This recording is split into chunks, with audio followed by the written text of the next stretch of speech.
ناظرین، آج ہم آپ کو سنائیں گے حضرت سلیمان علیہ السلام کا وہ پیغام جو انہوں نے ملکہ بلقیس کی طرف بھیجا۔ آئیے مولانا کی زبان سے جانتے ہیں۔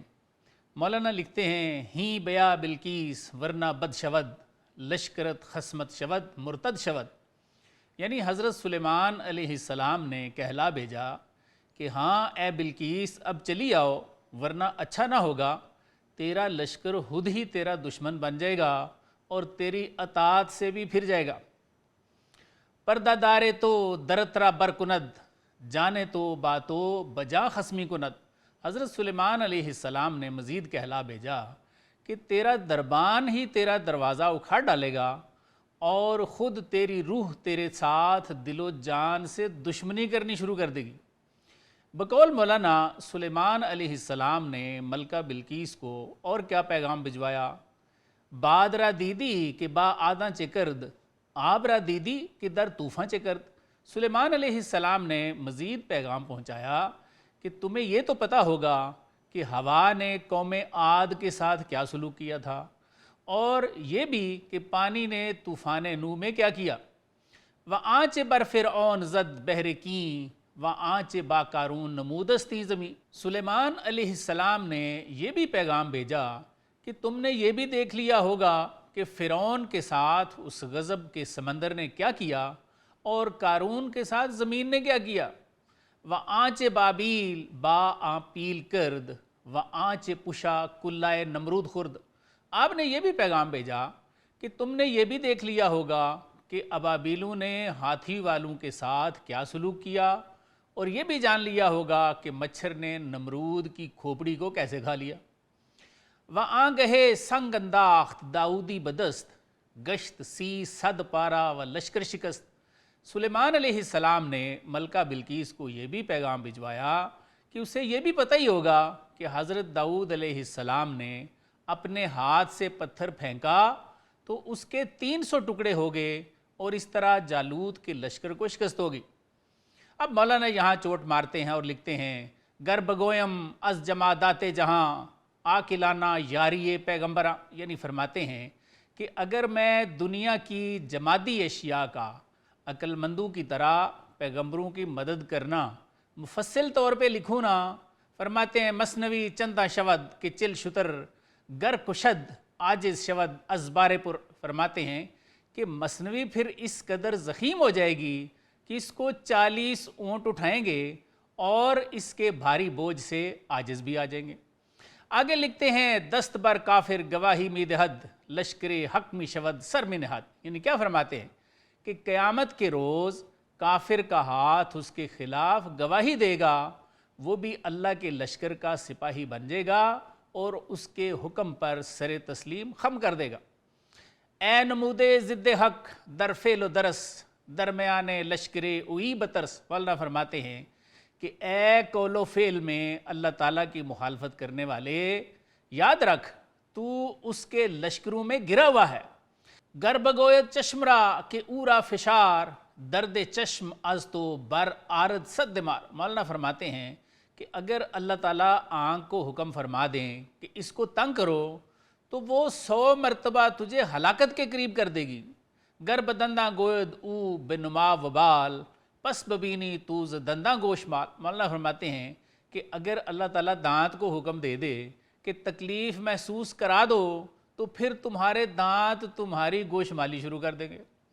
آگے پھر مولانا حضرت سلیمان علیہ السلام کے پیغام کی طرف دوبارہ عود فرماتے ہیں اور لکھتے ہیں کہ حضرت سلیمان علیہ السلام نے ملکہ کو کہلا بھیجا، ملک را بے گزار بلقیس از نہست، چوں مرا یابی ہما ملکانے تست۔ سلیمان علیہ السلام نے ملکہ بلقیس کو یہ پیغام دیا کہ اب بادشاہی چھوڑ دو، جب تم مجھے پالوگی نا تو ساری سلطنت تیری ہی ہو جائے گی۔ خود بدانی چوں برمن آمدی کہ تو بے من نقشے گرما ببودی۔ کیا پیغام بھیجا کہ جب تو میرے پاس آ جائے گی نا تو خود ہی یہ جان لے گی کہ تو میرے بغیر حمام کی بے جان تصویر تھی۔ تو بہر صورت کی آئی بیستی کہ منم این واللہ تو آنیستی۔ فرماتے ہیں کہ بندہ جس صورت میں بھی ہوتا ہے نا، اسی خیال میں جم جاتا ہے کہ یہ میں ہوں۔ فرماتے ہیں خدا کی قسم تو وہ نہیں ہوتا۔ این تو کہ باشی کہ تو اوہدی کہ خوشو زیباؤ سر مست خودی۔ حضرت سلیمان علیہ السلام فرماتے ہیں کہ تو وہ ہو بھی کیسے سکتا ہے، تو مظہر وحدت ہے، جو خوب ہے، حسین ہے اور اپنے آپ پر عاشق ہے۔ آگے فرماتے ہیں گر تو آدم زادائی چوں او نشیں جملہ ذرات را در خود بوی۔ سلیمان علیہ السلام نے فرمایا، یہ پیغام بھیج رہے ہیں ملکہ بلقیس کو، کہ اگر تو آدم کی اولاد ہے تو پھر ان کی طرح بیٹھ اور کائنات کے ہر ذرے کو اپنی ذات کے اندر مشاہدہ کر۔ این جہاں خم مست و دل چوں جوئے آب، این جہاں حجراست و دل شہر عجاب۔ فرماتے ہیں کہ جان مٹکا ہے اور دل پانی کی نہر ہے، یہ جہان حجرہ ہے اور دل عجیب شہر ہے۔ مولانا اس مضمون کا پہلے بھی تذکرہ فرما چکے ہیں۔ کیا فرماتے ہیں؟ پس بصورت عالم اصغر توئی، پس بمانی عالم اکبر توئی۔ یعنی فرماتے ہیں کہ صورت کے لحاظ سے تو انسان عالم اصغر ہے، لیکن فرماتے ہیں معنی کے لحاظ سے عالم اکبر انسانی ہے۔ بقول مولانا حضرت سلیمان علیہ السلام ملکہ بلقیس کو مزید پیغام دیتے ہیں۔ کیا پیغام دیتے ہیں جی؟ ہی بیا کہ من رسولم دعوتی چوں اجل شہوت کشم نئے شہوتی۔ سلیمان علیہ السلام نے فرمایا کہ خبردار بلقیس، اب آ جاؤ، اس لیے کہ میں دعوت دینے والا رسول ہوں، موت کی طرح میں شہوت کو مار ڈالتا ہوں، نفس پرست نہیں ہوں۔ آگے فرمایا ور بود شہوت امیر شہوتم نئے اسیر شہوت و روئے بتم۔ کیا فرمایا کہ اگر شہوت ہو بھی ہم میں تو فرمایا میں اس پہ حکمران ہوں، شہوتوں اور بتوں کے چہروں کا غلام بالکل نہیں ہوں۔ مزید کیا فرمایا سلیمان علیہ السلام نے؟ بت شکن بودست اصل ما چوں خلیل حق و جملہ انبیاء۔ سلیمان علیہ السلام نے فرمایا کہ اللہ کے خلیل اور تمام انبیاء کی طرح ہماری اصل کی اصل بت شکن ہے، یعنی ہم بت پرست فرماتے ہیں کہ کبھی رہے ہی نہیں ہیں۔ آگے کیا فرمایا؟ گر درائم از رہے در بت کدا بت سجود آرد بمن در مابدا۔ آپ نے فرمایا کہ اگر ہم کسی راستے سے بت خانے میں چلے بھی جائیں تو فرمایا عبادت خانے میں بت ہمیں سجدہ کریں گے، ہم انہیں نہیں کریں گے۔ مولانا یہاں حضرت سلیمان علیہ السلام کی تصدیق فرماتے ہیں اور لکھتے ہیں احمد و بو جہل در بت خانہ رفت زی شدن تا آس شدن فرکیست زفت۔ کیا فرماتے ہیں کہ محمد صلی اللہ علیہ وآلہ وسلم اور ابو جہل فرماتے ہیں دونوں بت خانے میں گئے، لیکن فرماتے ہیں کہ ابو جہل کے اور سرکار کے بت خانے میں جانے میں بہت بڑا فرق تھا۔ کیا لکھتے ہیں؟ این درآمد سر نہد اورا بتاں آ درآید سر نہد چو امتا۔ مولانا فرماتے ہیں کہ حضور صلی اللہ علیہ وآلہ وسلم بت خانے کے اندر آئے تو بتوں نے ان کے سامنے سر رکھ دیے، اور ابو جہل آیا تو اس نے امتیوں کی طرح ان کے سامنے سر رکھ دیا۔ جس میں ماں روپوش باشد در جہاں ماں چو دریا زیر این کاہ در نہاں۔ سلیمان علیہ السلام نے ملکہ بلقیس کو پیغام پہنچایا کہ دنیا میں ہمارے جسم پردہ ہیں، ہم اس گھاس کے نیچے دریا کی طرح پوشیدہ ہیں۔ یعنی فرمانا چاہ رہے ہیں کہ تو آئے گی تو ہمیں پہچان لے گی کہ مجھ میں کون شرع صدر کی صورت جلوہ گر ہے، تجھے اپنے نفس کی خاطر ہم بالکل نہیں بلا رہے۔ بقول مولانا سلیمان علیہ السلام نے ملکہ بلقیس کو مزید یہ پیغام بھیجا خیز بلقیسا چوں ادھم شاہوار دودھ عظیم ملک دو سے روزہ برار۔ کیا فرمایا کہ اے بلقیس، ابراہیم بن ادم رحمۃ اللہ علیہ کی طرح اٹھ کھڑی ہو اور اس 2-3 روزہ حکومت کے سر سے دمیں اٹھا دے۔ چونکہ بلقیس از دل و جاں عزم کرد بر زمان رفتہ ہم افسوس خورد۔ مولانا فرماتے ہیں کہ چونکہ بلقیس نے دل و جان سے حضرت سلیمان علیہ السلام کے پاس آنے کا پختہ ارادہ کر لیا تھا، اس لیے اس نے گزشتہ وقت پر بھی افسوس کیا۔ ترکے سال و ملک کرد او آنچنا کہ بترکے نام و ننگ عاشقاں۔ بلقیس نے مال اور ملک کو فرماتے ہیں اس طرح چھوڑ دیا جیسے عاشق نام و ننگ کو چھوڑ دیتے ہیں۔ مولانا لکھتے ہیں ہیچ مالو ہیچ مخزنو ہیچ رخت میں دریغش نہ آمد اللہ جز کے تخت۔ یعنی فرماتے ہیں کہ کسی مال خزانے اور سامان پر بلقیس کو افسوس نہ ہوا سوائے تخت کے۔ پس سلیماں از دلش آگاہ شد کہ از دل او تا دل او راہ بت۔ مولانا فرماتے ہیں کہ سلیمان علیہ السلام اس کے دل کے خیال سے آگاہ ہو گئے، کیونکہ ان کے دل کو بلقیس کے دل تک راستہ تھا۔ آن کسے کہ او بانگے موراں بشنود، ہم زدوراں سر دوراں بشنود۔ فرماتے ہیں کہ جو شخص چیونٹی کی بات سن لیتا ہے، فرماتے ہیں وہ دور سے دور رہنے والوں کا راز بھی سن لیتا ہے۔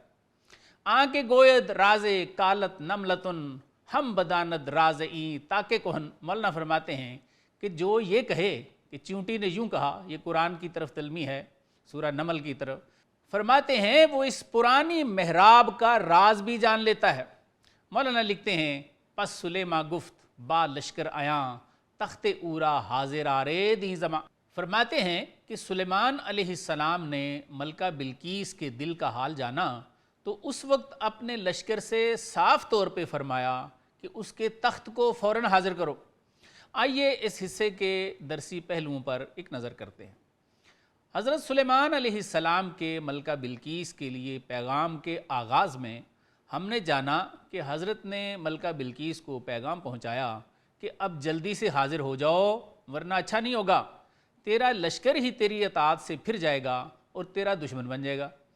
آپ نے اپنے پیغام میں مزید کہلا بھیجا کہ زمین و آسمان کے تمام ذرات اللہ تعالیٰ کی افواج ہیں جن سے وہ اپنے دشمنوں کے خلاف کام لیتا ہے، اور فرمایا کہ کیا تو نے دیکھا نہیں ہے کہ ہوا نے قوم عاد کے ساتھ کیا سلوک کیا، پانی نے فرعونیوں کے ساتھ کیا سلوک کیا، زمین نے قارون کے ساتھ کیا سلوک کیا، ابابیلوں نے ہاتھی والوں کے ساتھ کیا سلوک کیا، داؤد علیہ السلام کے پتھر نے جالوت کے لشکر کے ساتھ کیا کیا، پتھروں نے لوط علیہ السلام کے دشمنوں سے کیا کیا، وغیرہ وغیرہ۔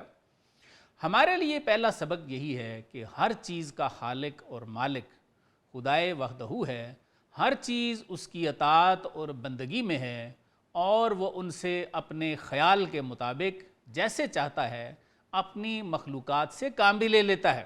دوسرا سبق دیتے ہوئے مولانا ہمیں خبردار فرماتے ہیں کہ اے اپنے قول و فعل میں اللہ تعالیٰ کی مخالفت کرنے والوں، یاد رکھو کہ ہم اس کے لشکروں سے گھرے ہوئے ہیں۔ فرمایا اگر اللہ تعالیٰ آنکھ کو حکم فرما دیں تو ہمیں اس میں اتنی تکلیف محسوس ہونا شروع ہو جائے گی کہ ہماری زندگی بے معنی ہو کے رہ جائے گی۔ اگر دانت کو حکم فرما دیں تو ہماری زندگی کا قرار ختم ہو جائے گا۔ اس لیے فرماتے ہیں کہ ہمیں ہر وقت اس کی ذات سے ڈرتے رہنا چاہیے۔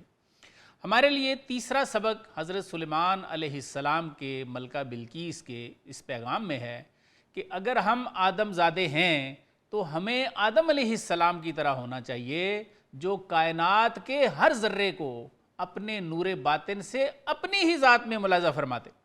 اور پھر فرمایا کہ یہ کائنات عالم اصغر ہے، عالم اکبر انسان ہی ہے۔ چوتھا سبق سلیمان علیہ السلام کے ملکہ بلقیس کے پیغام میں کیا ہے کہ تم میرے پاس چلی آؤ، میں ایمان کی دعوت دینے والا پیغمبر ہوں اور موت کی طرح شہوت کش ہوں، نفس کا غلام نہیں ہوں، اور نہ ہی میں تمہیں اپنی خواہش نفس کے لیے بلا رہا ہوں۔ آپ نے فرمایا کہ تم آؤ گی تو دیکھ لو گی کہ مجھ میں شرع صدر کی صورت کس کا نور جلوہ گر ہے۔ شرع صدر پر ہم پہلے بھی بات کر چکے ہیں اور یہ قرآن سے ثابت ہے۔ ہمیں پانچواں سبق حضرت سلیمان کے ملکہ بلقیس کے لیے پیغام میں اس وقت ملتا ہے جب آپ فرماتے ہیں کہ ہم بت پرست نہیں ہیں، بلکہ اگر ہم بت خانے میں کبھی داخل ہو جائیں تو فرمایا کہ بت ہم کو سجدہ کریں گے۔ پھر مولانا نے حضرت سلیمان علیہ السلام کے اس کلام کی تصدیق بھی فرمائی کہ ابو جہل بت خانے میں جاتا تو امت کی طرح بتوں کے آگے سر رکھ دیتا، لیکن جب حضور صلی اللہ علیہ وآلہ وسلم بتوں کے سامنے گئے تو تمام بت سجدوں میں گر گئے۔ ہمارے لیے چھٹا سبق سلیمان علیہ السلام کے اس پیغام میں ہے جب آپ نے ملکہ بلقیس کو یہ کہلا بھیجا کہ ہمارا جسم دنیا میں اس گھاس کی طرح ہے جس کے نیچے پانی چھپا ہوتا ہے۔ آپ فرمانا یہ چاہ رہے ہیں کہ بظاہر تو ہم بشر ہی ہیں لیکن بباطن حامل نور شرع صدر ہیں، آؤ گی تو ہمیں پہچان لو گی کہ کس کا نور ہم میں جلوہ گر ہے۔ سلیمان علیہ السلام کے ملکہ بلقیس کے پیغام میں ساتواں سبق مولانا ہمیں اس وقت دیتے ہیں جب آپ لکھتے ہیں کہ ملکہ بلقیس کا دل پھر گیا اور اس نے حضرت سلیمان علیہ السلام کے پاس آنے کے لیے کمر باندھ لی، لیکن اسے اپنا تخت چھوڑنے کا بہت بڑا دکھ ہوا۔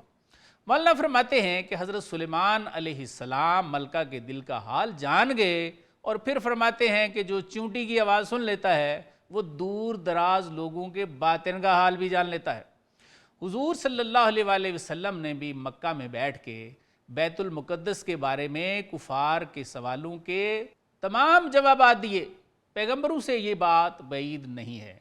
اللہ تعالیٰ سورہ جن میں فرماتے ہیں عالم الغیب فلا یظہر علی غیبہ احدا الا من ارتضی من رسول الی آخرہ، یعنی وہ عالم الغیب یعنی اللہ تعالیٰ کسی کو غیب پر اطلاع نہیں فرماتے مگر اپنے رسولوں میں سے جس کو چاہتے ہیں علم غیب عطا فرماتے ہیں، اور ان رسولوں کے آگے اور پیچھے اللہ نے نگہبان مقرر کر رکھے ہوتے ہیں۔